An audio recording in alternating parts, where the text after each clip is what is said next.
Γεια σας και καλώς ήρθατε σε ένα ακόμα DIY βίντεο. Είμαι η Βιβί και σήμερα θα σας δείξω πώς μπορείτε με έναν έξυπνο και εύκολο τρόπο να αποτυπώσετε το δικό σας σχέδιο επάνω σε μπλούζα.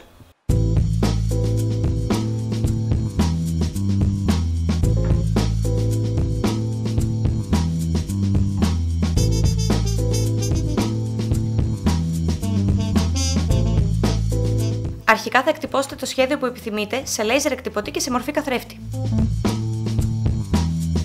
Στη συνέχεια θα το σταθεροποιήσετε πάνω στην μπλούζα στο σημείο που θέλετε να κάνετε τη στάμπα.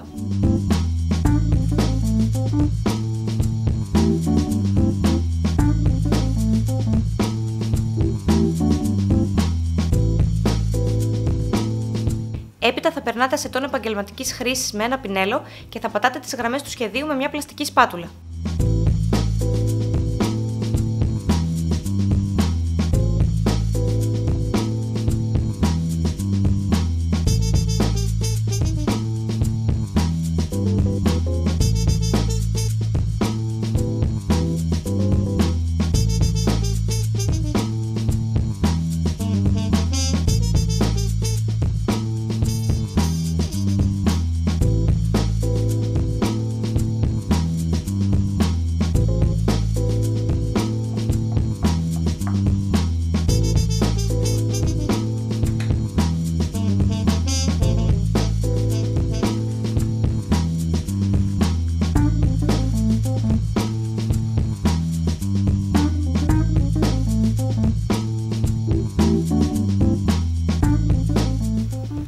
Αυτό είναι το τελικό αποτέλεσμα, ένα ξεθοριασμένο vintage στυλ.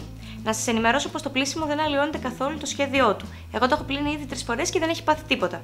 Επίσης, ανάλογα με την ποιότητα του υφάσματος που θα χρησιμοποιήσετε, μπορεί το αποτέλεσμα να είναι ακόμα πιο έντονο. Εδώ έφτασε στο τέλος του το σημερινό μας βίντεο. Να κάνετε μια εγγραφή και να μου αφήσετε σχόλιο για να μου πείτε πώς σας φάνηκε. Να με βρείτε στο Instagram ώστε να μου στείλετε φωτογραφίες με τις δικές σας δημιουργίες. Εμείς θα τα πούμε σύντομα με νέο βίντεο. Μέχρι τότε να περνάτε όλοι καλά και να αφήνετε τη φαντασία σας να δουλεύει. Γεια σας!